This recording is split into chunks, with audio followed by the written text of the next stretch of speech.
Oui, nous pouvons continuer avec un deuxième exemple qui traite toujours de, des méthodes de calcul avec des bâtons. L'opération du deuxième exemple ici, c'est 11 fois multiplié par 104. Comment les Africains faisaient dans les temps anciens des opérations, de telles opérations? Comment ils calculaient de telles opérations?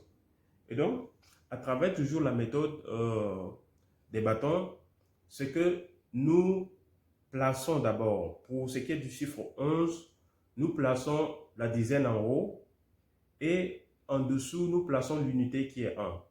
Maintenant, pour le chiffre 101, nous allons placer la centaine à gauche et après placer la dizaine après la centaine.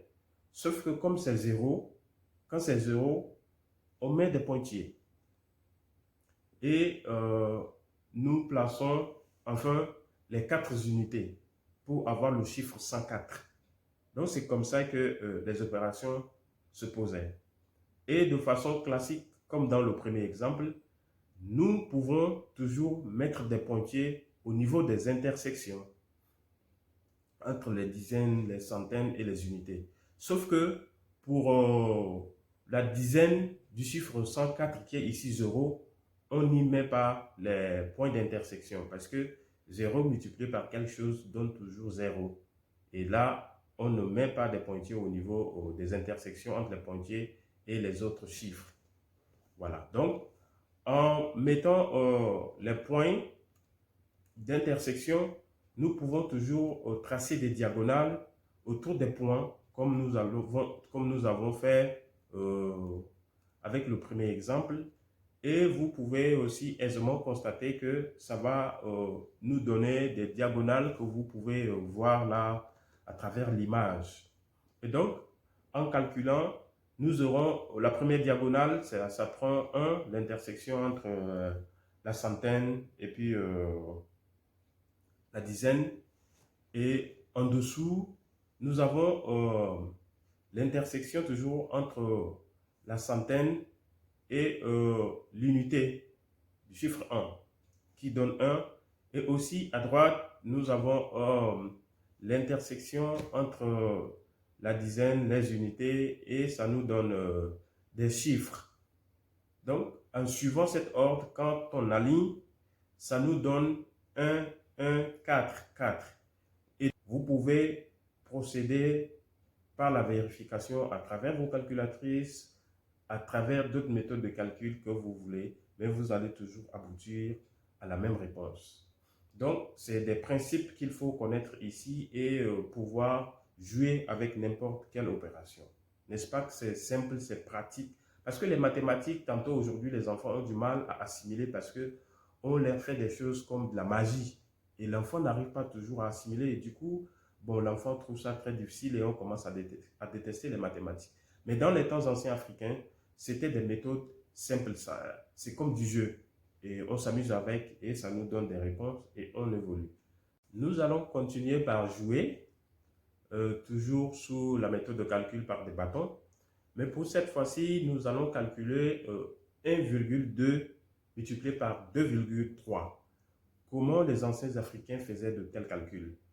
Et de façon toujours traditionnelle, comme les deux précédents exercices, nous allons poser de façon naturelle nos chiffres. C'est-à-dire 1,2, nous allons dans un premier temps oublier la virgule, mais poser comme si on était en train de calculer 12, comme si on était en train de poser 12. Après, nous pouvons aussi poser 2,3, mais dans un premier temps en oubliant la virgule. Donc, on pose les chiffres comme si on était en train de poser 23. Donc, on a 2 unités pour 20, 2, oui, 2 dizaines pour 20. Et à droite, nous posons les unités, c'est-à-dire les 3. Donc, de façon naturelle, voilà l'opération posée. Mais après cela, nous allons tracer les virgules qui peuvent toujours ici être représentées par des pointillés. Donc, après 1, pour ce qui est de 1,2, après 1, on place les pointillés. pour symboliser la virgule. Et aussi, après 2, nous plaçons des pointillés pour représenter la virgule. Donc, ainsi posé, nous avons maintenant notre opération de 1,2 fois 2,3. Voilà. Donc, nous avons les décimaux et aussi les unités que vous pouvez constater à travers des flèches que l'image vous donne. Donc, une fois ainsi placé, nous allons mettre également des pointillés ici au niveau des intersections. Sauf qu'au niveau des intersections, avec des pointillés qui représentent ici des virgules, on ne va pas mettre des pointillés. Au niveau des intersections, des pointillés, on ne mettra pas de points. Donc voilà, ainsi posé, on a nos pointillés et comme de façon traditionnelle, nous allons tracer des diagonales.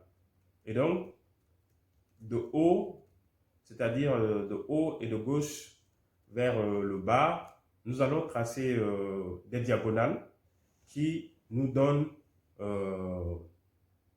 2 pour la première diagonale et aussi au milieu, c'est-à-dire au centre, ça va nous donner 7 parce que nous allons partir des 4 points d'intersection d'en bas vers le haut